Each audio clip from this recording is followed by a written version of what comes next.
نحمده ونستعينه نستغفره ونعوذ بالله من شرور أنفسنا ومن سيئات أعمالنا من يهده الله فلا مضل له ومن يضلل فلا هادي له وأشهد أن لا إله إلا الله وحده لا شريك له وأشهد أن محمدا عبده ورسوله أما بعد. It seems like this is lower today. Where's Siyam? Siyam, irfa lana sawta. As we explained before, my brothers, on Sunday, we talk about the Nabi of Ar-Rahmah. And Nabi, the messenger of Ar-Rahmah.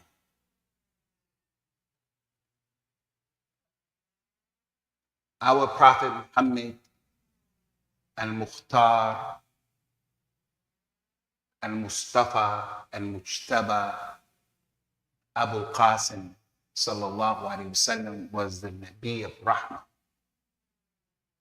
Walid, Abu Tariq, Farzan, Mahmud, Yunus. The greatest surah of the Quran is Surah Al-Fatiha. And when we say Alhamdulillahi Rabbil Alameen, all praise is due to Allah, the Rabb of the Alameen. Al-Alameen, get this right now. Al-Alameen is everything in the creation. Allah is the Rabb Al-Alameen.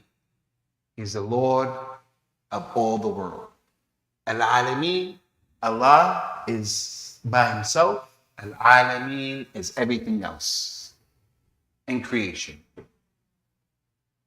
Rabbil Alameen, all praise is due to Allah. He's the Lord of everything that exists other than him. Everything. And Allah mentioned about Prophet Muhammad sallallahu alayhi wasallam, وَمَا أَرْسَلْنَاكَ إِلَّا رَحْمَةً لِلْعَالَمِينَ. With a show of hands, how many of you memorize this ayah? وَمَا أَرْسَلْنَاكَ إِلَّا رَحْمَةً لِلْعَالَمِينَ. How many memorize that ayah? Next week, inshallah, we want you guys to come back memorizing this ayah. It's part of who we are as Muslims. I'm sitting here. Every day, all of us are reading Alhamdulillahi Rabbil Alameen, Ar-Rahman Ar-Rahim.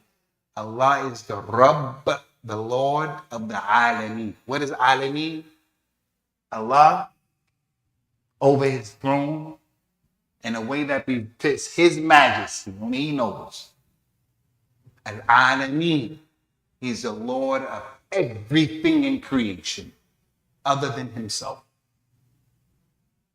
And he said that Rasulullah sallallahu alayhi wasallam, ma arsalnaka illa rahmatan lil alamin. We sent you, Ya Muhammad, as a rahmah to the Alameen. What's the Alameen? Everything except Allah. Everything. Rasulullah has been sent as a rahmah to everyone. A rahmah to the animals, a rahmah to the insects. He's a rahmah, sallallahu alayhi wasallam, to the imra'ah, the woman. He's a rahmah to the Moroccans. Malik Sadiq. He's a rahmah to African Americans. Wallahi, he's a rahmah to my people.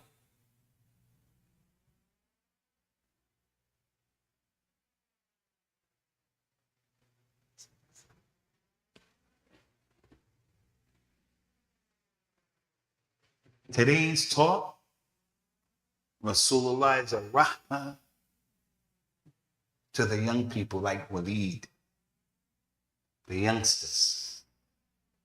He's a rahmah to Waleed's brother, to Anas, to everybody who was a youngster. Anan, Rayyan. We used to be children.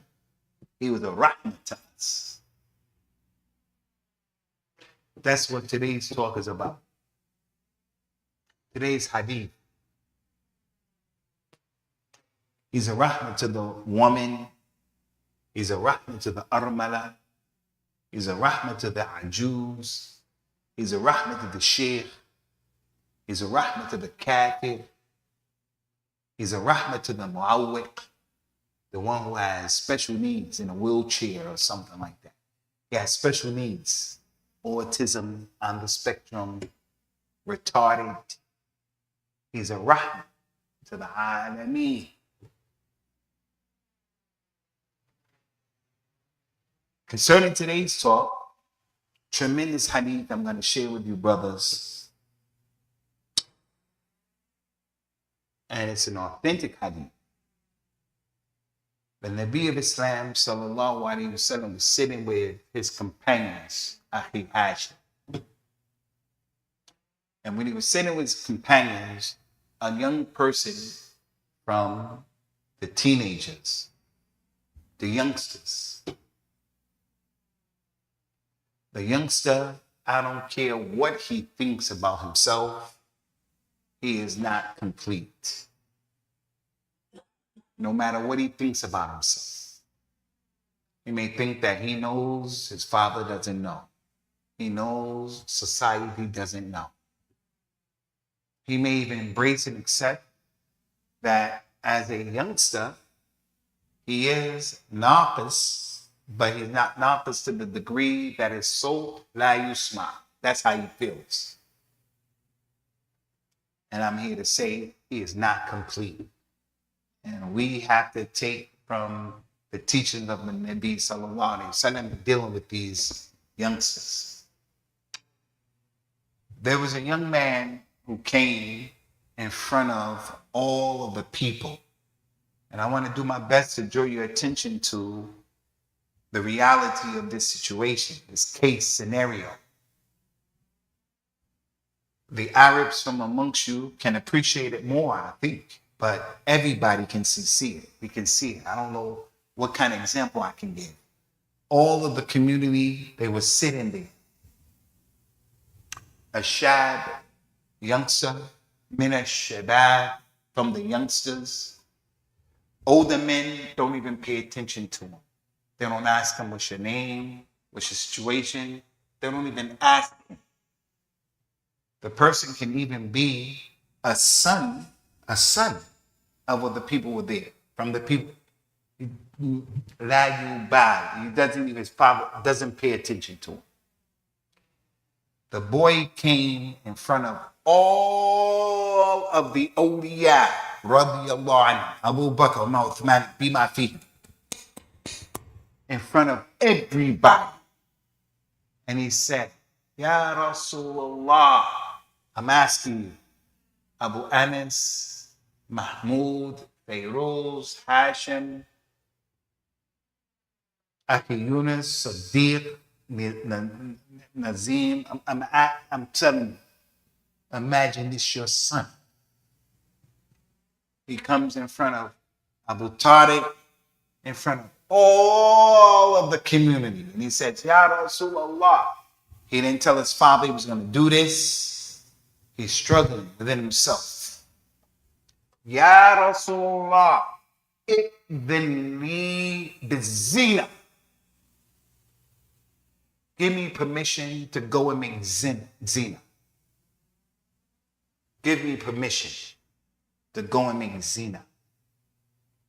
Because they are mahirat. They're prostitutes, akramakumullah, in Medina. Jews and other women. They're prostitutes. Women make their money off of zina. Give me permission to make zina. I want to go and make zina. Why did he say that? Because he was filling his Cheerios, as African Americans say. He was filling his Cheerios.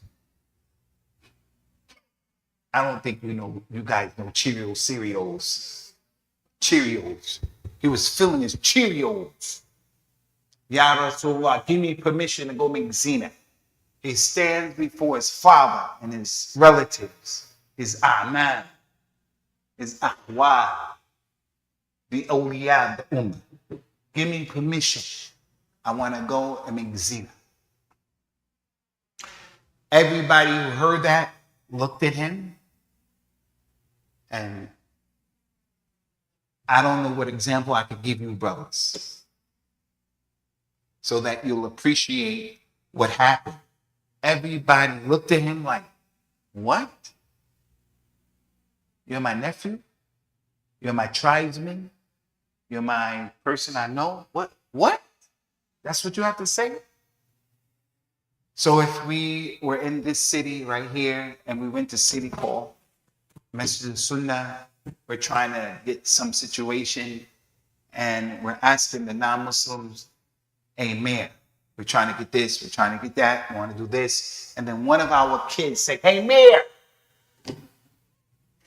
He said in front of, hey, mayor, hey, mayor, hey, Mr. Mayor. And he says something crazy.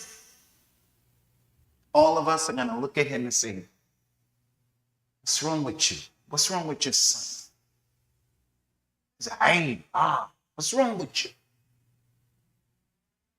I can't give you an example to help you to understand how the moqif was from the community. Ya Rasulullah, give me permission to make zina. Everybody looked at him and said, what? Rasulullah said, let him come forward. And there be a rock. Let him come. He came forward. He asked the young man, do you want people to do that with your mother?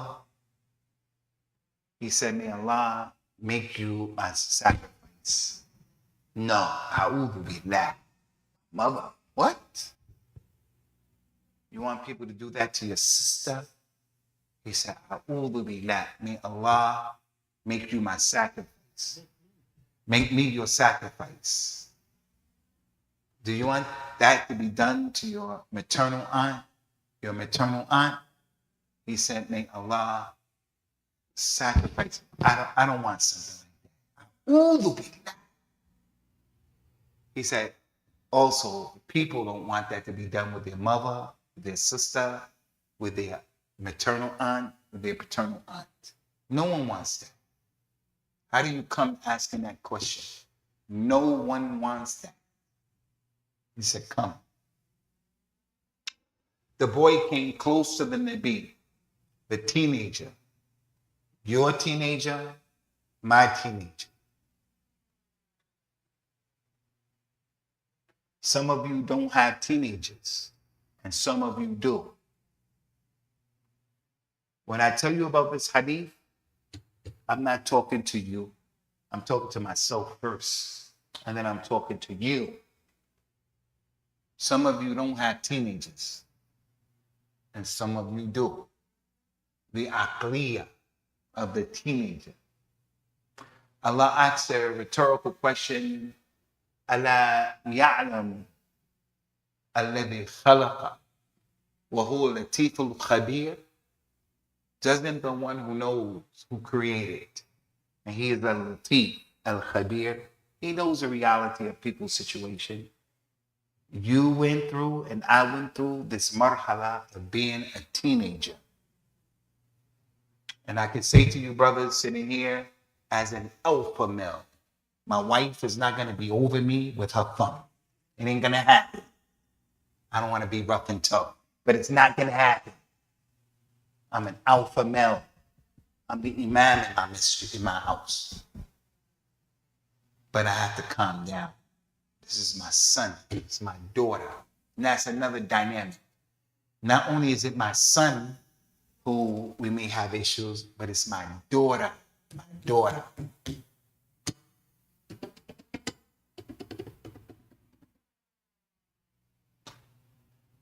He said to him, sallallahu alaihi wasallam, you want this one for your mother? A'udhu billah. For your sister? A'udhu billah. For your auntie? And in this society, I have to tell you, brothers, that the khala and the amma, she is not like the khala and the amma in the Muslim world. The sisters of my mother, as the Prophet said, al-khala bimanzilatil the maternal aunt is like the mother. Why did he say that? He said that in the issue of custody of the child. If the child is up for custody, we have to figure out who's going to take care of the child. His father's dead, or his father's alive, or the mother is dead, but his maternal mother is alive. This, that. He said, al-khala bimanzilatil the mother's sister is like the mother. She has a high position of taking responsibility for the kid. And that's why in the Muslim world, if a man's wife died and her sister is still available, in the Muslim world, they'll marry the Muslim sister. They'll marry the sister of the wife who died. Why? Because she's going to take care of those kids of that man the way the mother did. And that's why the Prophet said, al-khala bimanzilatil because situations happen like this.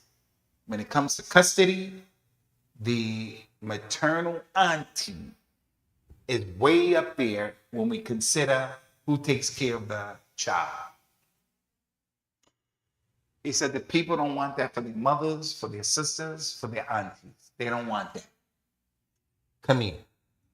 The boy came close to the Nabi sallallahu alaihi wasallam. Rasulullah put his hand on the chest of the boy and listened to the dua that he said. For those of you who have nephews, youngsters in our community, he said, sallallahu alaihi wasallam, Allahumma ighfir li dhanbihi wa tahhir qalbuhu wa hassan farjuh. He brought the boy forward. He said, "Oh Allah, forgive him for his sins, and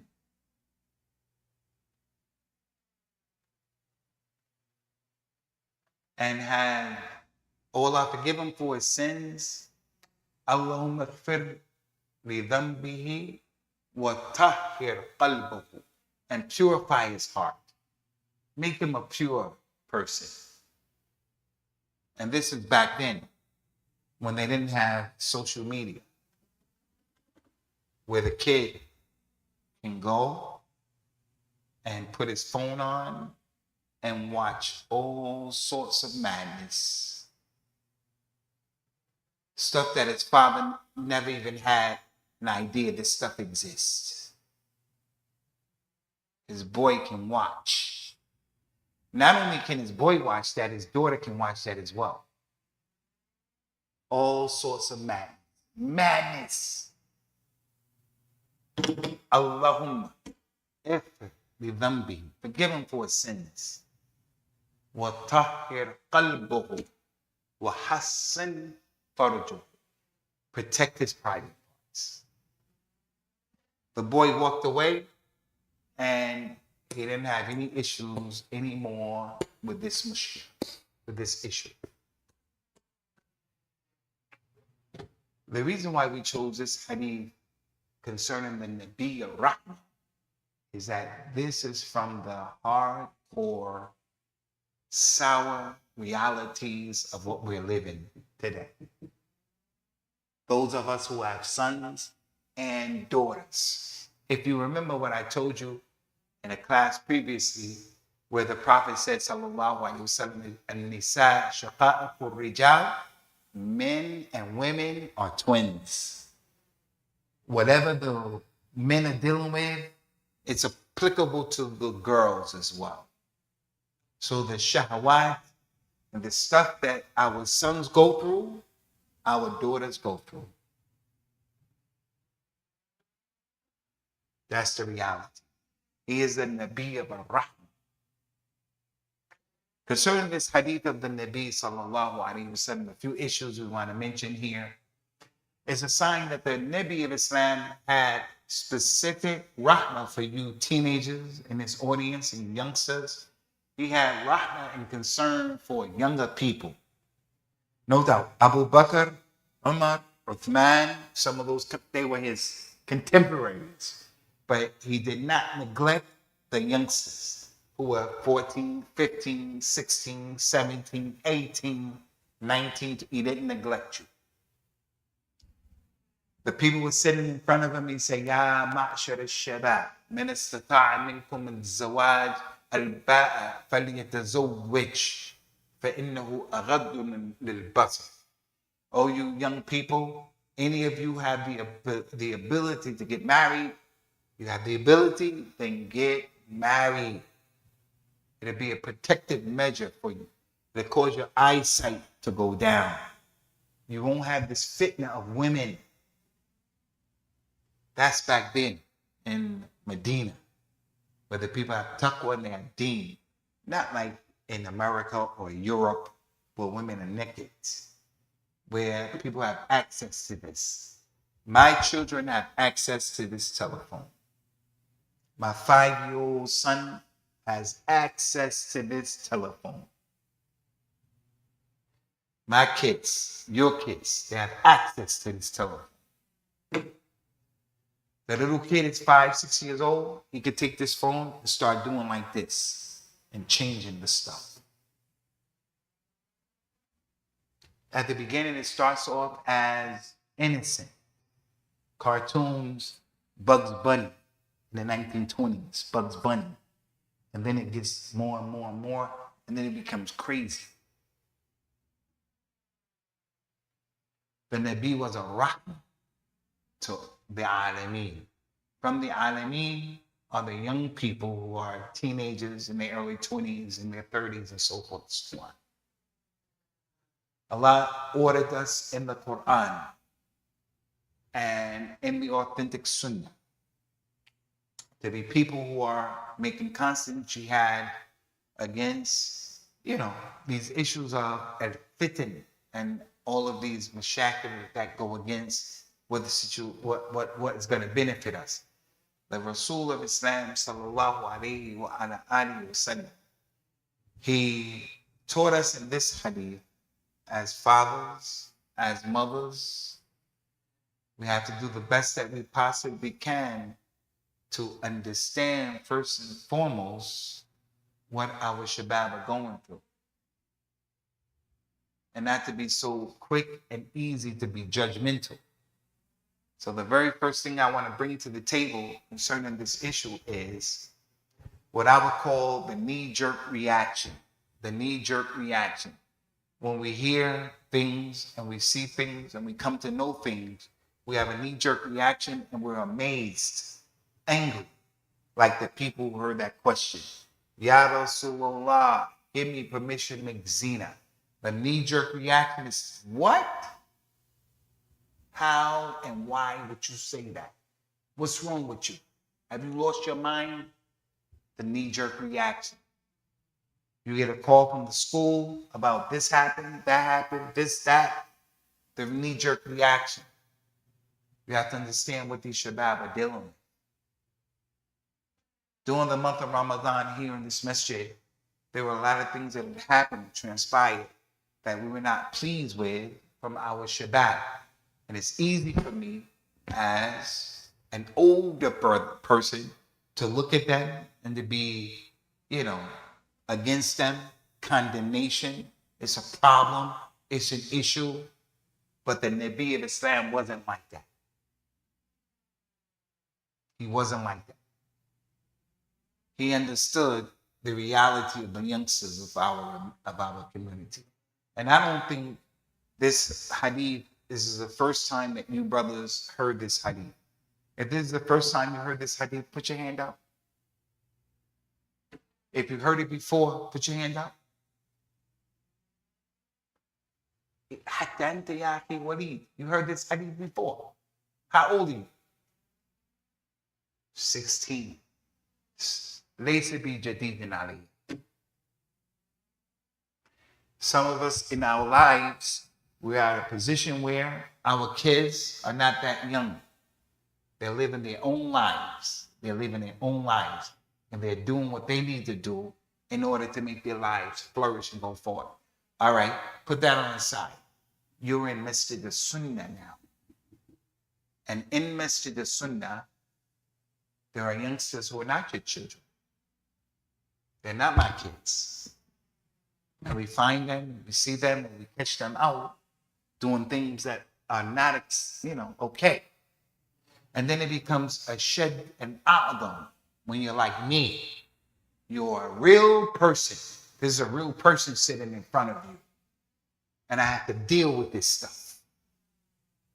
I have to deal with my sons. I have to deal with my daughters who are dealing with stuff. Kill the knee-jerk reaction. Abu Sama has a knee-jerk reaction.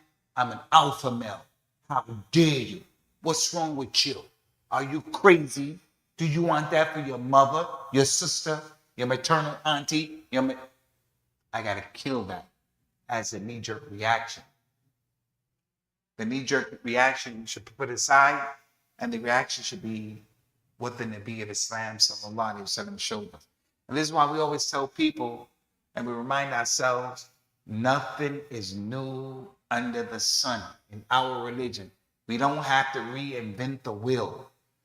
Things that we're dealing with, they happen during the time of the Nabi of Islam sallallahu alaihi wasallam.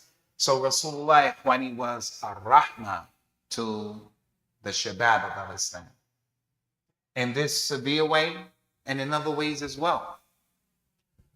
I'm going to share with you an incident that happened showing how the shabab of yesterday were compared to the shabab of today. But it still centers around this issue right here. Rasulullah sallallahu alaihi wasallam went to meet the non-Muslims in a jihad fi sabilillah. And there was a companion from the youngsters, and he was from the teenagers. His name was Rafi' ibn Khadij. Rafi' ibn Khadij. They went to the Jamil, they went to the jihad.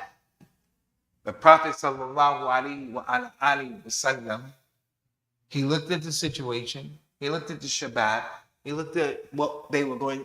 He said, Rafi' ibn Khadij, you can come with us. But all the rest of you youngsters can't come because you're too small and you're too young. The Muslims were saying, we want to come. We want to go. We want to help Islam. We want to fight. We're going to be of assistance. We can do it. We want to do it. The Nabi, having rahmah upon him, said, no, all of you are too young. You're too small. We're going to deal with these men of the kuffar and we're going to fight them.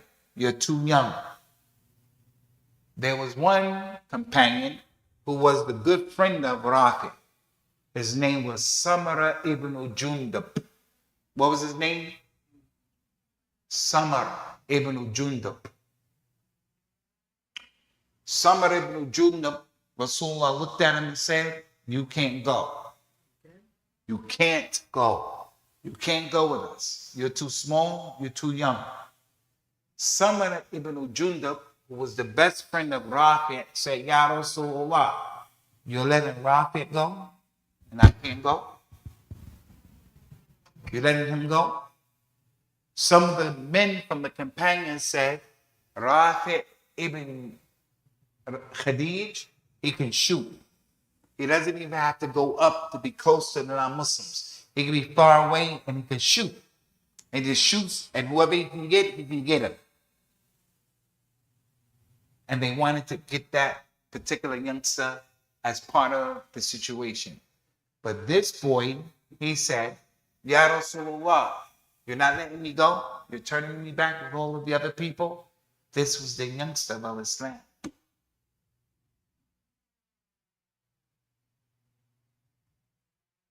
The boy said, Rafi is my friend, and I can out wrestle him any day of the week. I could beat him at any time. Rasulullah said, let me see. They wrestled, and Samara won. Rasulullah sallallahu alaihi wasallam said, you can come. You can come. And he was just a teenager. And it's another example of the Nabi Rahman, and that he's paying attention to the other young man's masha'ir, how he feels, what he's thinking, but not only that, what benefit it can bring to the Muslims. Not only that, and he allowed the second young man to come, and they went and they dealt with the non-Muslims. The Nabi of Islam sallallahu alaihi wasallam, when he was a rahmah to the people.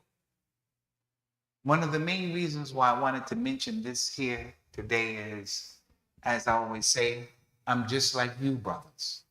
I have reoccurring issues, challenges, fitted with my own children, my sons, especially my sons. And it's very easy for me not to be happy with my own sons. Very easy to condemn them and to be rough with them. Very easy. They're not there to help their mothers the way I would think it should be natural for you to help your mother. It's natural. What's wrong with you? What's wrong with you? And as a result of them not measuring up, it's easy for me to be upset with them. Why? Because I'm an alpha male. I'm an alpha male. You're not doing it the way I would do it. What's wrong with you? The Nabi wasn't like that. Sallallahu alaihi wasallam.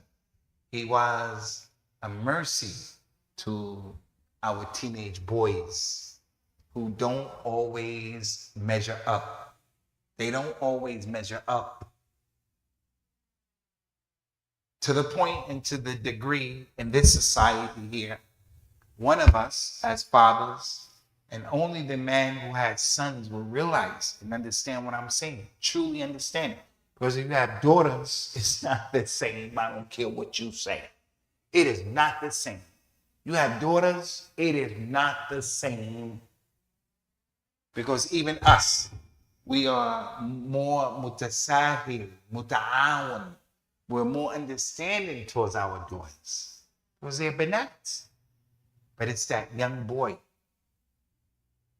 who we really expect and we want from him. We want from him more. We want from him more. Rasulullah sallallahu alaihi wasallam was a rahmah. He understood. What did he understand? He understood as a community that issue of shahwa, the shahwa. The boy had ikhlas, he had sincerity. He was struggling with that thing that young men deal with. But not only young men, young women. And that's why we can never go to sleep on our daughters. It's a reality. Young men are dealing with this issue of a shahwa, desires. It's what Allah Azza wa Jalla has put in human beings. And He knew how He created people. So we have to try and we have to do our best to understand and to deal with their situations. It's not easy. Especially when I, as a parent, Abu Sama, I become, self-indulgent, and I want to superimpose on my children, my sons especially, what I think and what I feel. I look in this audience, and some of you have little kids. You got little sons, because you are recently married. Your little kid is running around in the masjid, and he's doing his thing, mashallah. Your little kid is going to be at a day where he is 14, 15, 13, 14, 15, and that's when they get a bit crazy. I'm talking about our sons. Our sons. The daughter is a different issue. Who do you find to marry your daughter? How do you go about finding a husband for your daughter? That's a different kettle of fish altogether.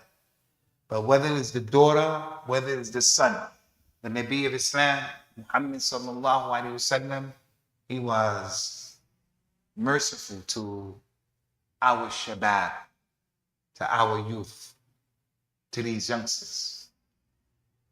So I'm coming here before you brothers today to say to myself first and foremost, not to you, to myself first and foremost, take it easy.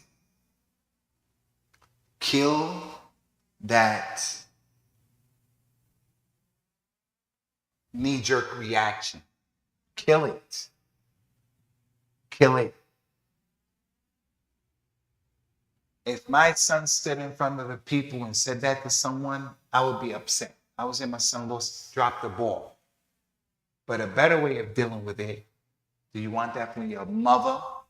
The boy said, may I be a sacrifice to you. Want that for this? No. Which is a proof and a delil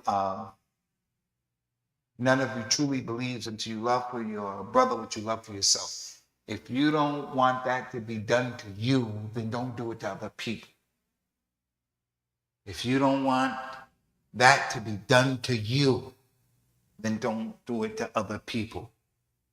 As a youngster, for an example, as a person, you don't want that to be done to you, then don't do that to other people. And it's also a proof that in Islam, when the boy came and said, give me permission, the Nabi of Islam, sallallahu alaihi wasallam, in his hikmah, he could allow that boy, all right, your situation extreme, you go all the way over there with this mushrika, this Yahudiya, or whoever, and you do it because it's difficult for you. I understand. He didn't allow it at all, at all. So it's a proof of what? Those people, those people like lewdness and evil things, like lewdness to spread amongst the Muslims, something was wrong. They're going to get a tremendous punishment, Yom Al-Qiyamah. He said, you can't do that. There's no shape, form, or fashion for me to allow you to do that. You can't do that. You have to get yourself together. So the Muslim should never allow that or like that. So if a person knows about it or he's aware of it, it's his job, his responsibility to put a stop to it to the best of his ability. Not permissible.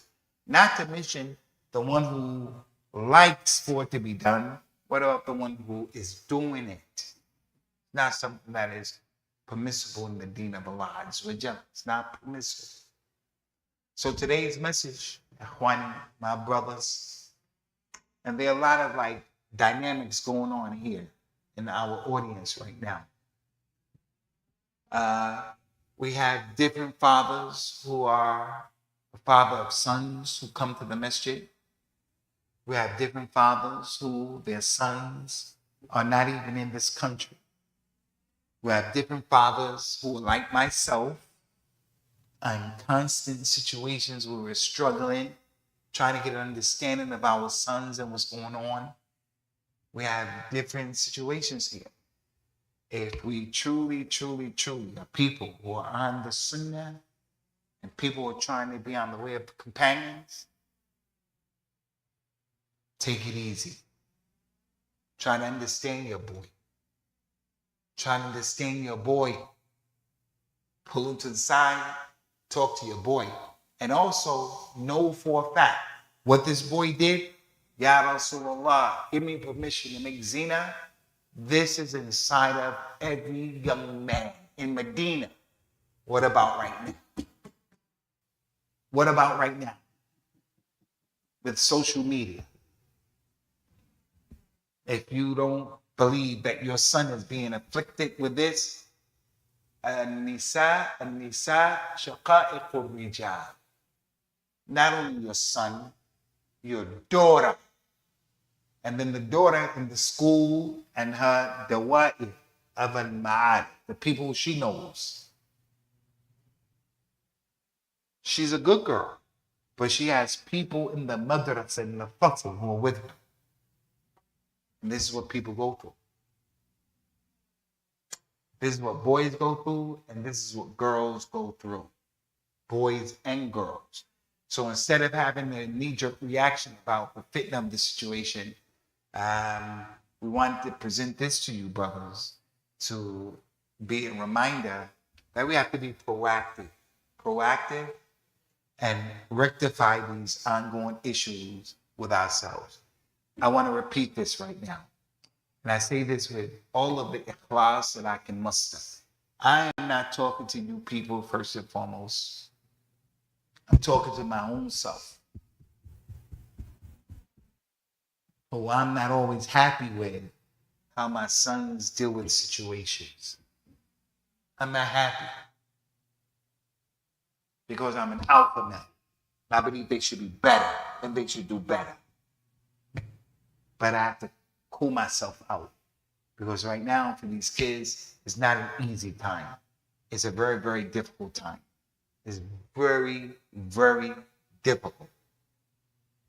So the call here is, let's try to reconnect to these kids or connect to these kids, talk to these kids, and not just try to superimpose upon them.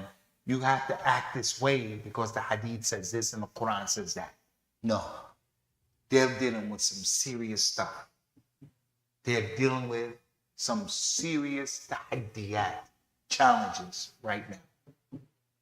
This is what we wanted to present to you, brothers, today as a way of a reminder. And I want to reiterate and I want to repeat this again because I don't want anybody to misunderstand what I'm saying. I'm talking to you, brothers, secondarily. I'm talking to myself primarily. Not to have knee-jerk reactions as it relates to our Shabbat. Because I don't think I can give an example here today of how that young boy came in front of the people and asked that question. I can't give an example to really reflect exactly how the people must have felt. Give me permission to make zina. And the natural response would be, what's wrong with you? You embarrass me like that? You don't have enough sense not to embarrass me with that with that question. And during the time of the companions, it wasn't just the father, the uncle, it was the whole tribe. That boy who made that question in front of the tribe that he came from. It's an aid. It's an ah. Would you do that in front of us? And then the Prophet dealt with him, sallallahu alaihi wasallam, that type of way. So this is what we wanted to mention to you, brothers, inshallah. You guys have any questions, you can feel free to put your question forward concerning today's lecture. هل عندكم شيء؟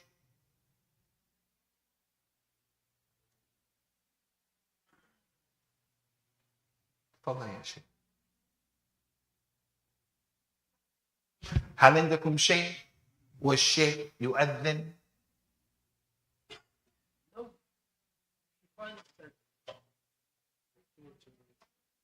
Some brothers saying no, that they actually fell into them. What do you do?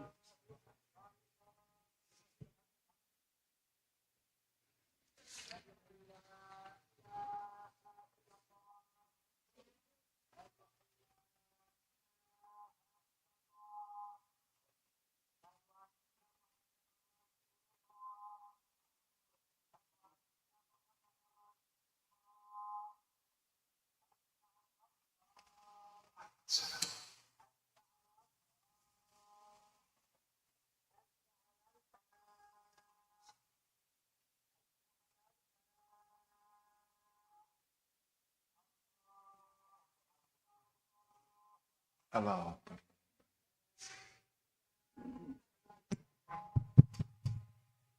It was off. Allahumma salli ala Muhammad wa ala ali Muhammad kama sallaita ala Ibrahim. Allahumma barik ala Muhammad kama barakta ala Ibrahim. اللهم رب هذه الدعوة التامة والصلاة القائمة وبعث المقام. If a person found out that someone close to them fell into something like this, what do we do? What do we say? It's the responsibility of the Muslim to cover the aura and the mistakes of Muslims to the best of our ability. So we don't make a spectacle of the situation and let everybody know about it. But we let those people who need to know, we let them know about it. We don't expose them. We don't throw them under the bus because we have to, all of us have a responsibility to cover the faults of other people. And it's min bab and ola, if they're your relatives connected to you, you have to do it even more. I know a brother, and I was very, very close to him, and he lived in Saudi Arabia, and his young girl from America went out and did something like this. And he exposed his daughter to make the had on his daughter and the had on the Muslim boy who did that from another country. And they didn't do anything. They didn't do anything to either one of them. But it came out in public that that's what his daughter did. Nah, we don't expose people. We let the dad know, we let the mom know, we talk to him, we try to deal with it. And now that we heard that something like this has happened, we try to rectify the problem. Do we cut him off? No, we don't cut him off. Because now is not the time of cutting people off and making hajr of people.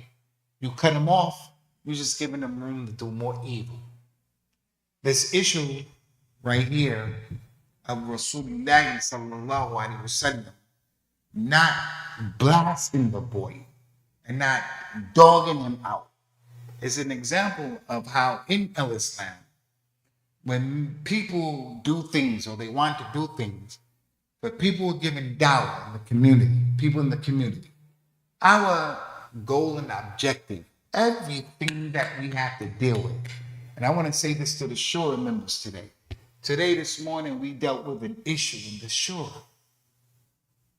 The goal and the objective of Islam is always Hidayatun Nas. How can we be instruments to guide the people? The Nabi sallallahu alaihi wasallam didn't jump up and say, "A'udhu billah," the evil thing. He didn't do that. He said, "You want the people to judge your mother, your sister, your," because he wants the guidance of the people, not the ihlak and destruction of the people. We want them to go more astray. We want to be more against them. So we have to do our best to eat humble pie, relax, try to understand the situation to the best of our ability without being knuckleheads. Abu Asman, what is a knucklehead in Arabic? A knucklehead. Yunus, وانت سبوي أمتنا جاليتنا. What is a knucklehead? Huh? Moroccan. Even, yeah, Tara, Moroccan is not Arabic. In Moroccan, Sadiq. What is a knucklehead? How do you say that in your language? Say it again, say it again.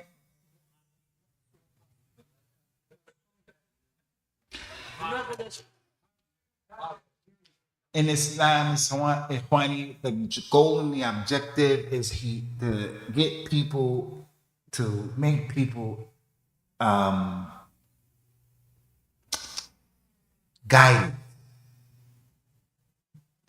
We hear what happened. This is the situation. Let's help and let's not make it and just destroy the people even more. Su'adhan, they did this, they did that. But we always have to be uqala. Uqala. No, there was a man who the Prophet sallallahu alaihi wasallam mentioned this, and this is from the Nabi of Rahmah. That man who took the knife out on him and said to him, "Who's gonna?" He said, "Do you bear witness?" He said, "No, I don't." He said, "Allah, Allah, Allah," and then the situation changed. The man said, "I won't fight against you again." Rasulullah let him go. Some time went by, and that man went back to what he was doing. Rasulullah caught him again. And the man said, for the second time, "Ya Muhammad, let me go. I won't do it again.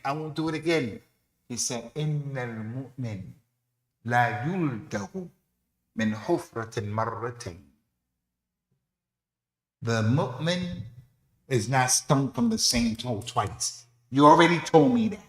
You said that before, and I let you go. And now you kept doing it, and now I got you. I'm not letting you go again." And he dealt with that. So we can't be like Athabiyah. We can't be like people who don't have any aql. We're not like that. But ibtida in us is take it easy. I have to take it easy with you. You have to take it easy with me. We have to take it easy with people. We want the hidayah of the people. Hey boy, you want that for your mother, your sister? No.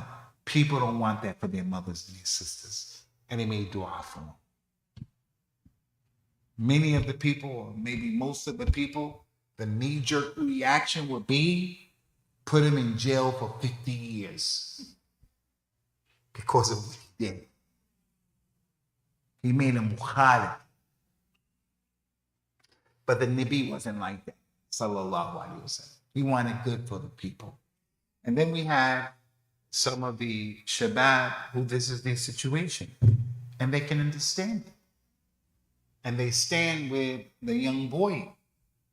They don't stand with us. That's Aid. They know that's Aid. They know that. They know that. But they stand with the young boy because that's their reality. So like for both sides, Kibar and the Sigar, we need dua to Allah to help us. Now, Sheikh? We should conquer the communities and help them for the community. And when they take, especially with the society, so often we have to help the kids and understand. We are able to help our kids for many to prevent. It's a reality. But you know, Sheikh Abu Anas, even with all of us being ready, I'm ready to help you to marry your sons. And I know you're ready to help me to marry my sons. But the aqliyah of our sons, are they ready for that? And I agree. As opposed to the individual who wants to take a mitrqa and hit him in his head to make him understand what's wrong with you. Don't do that. It's a tough situation, Sheikh, wallahi. It's tough.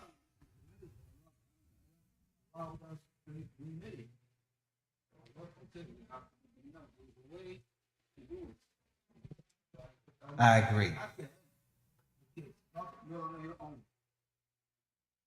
Not you're on your own to the kid, and not you're no good. You're no good. Hey, what's wrong with you? You embarrass me. Get out of here. I'll never speak to you. That's extreme, and not being in a position to support and to help them as well. So I just wanted to mention to you brothers right now, I have I know someone, 18-year-old, 16, 17-year-old girl. She wants to get married. 17 years old. Anybody in this audience know someone, 19, 20, 21? You can't be 40, 45.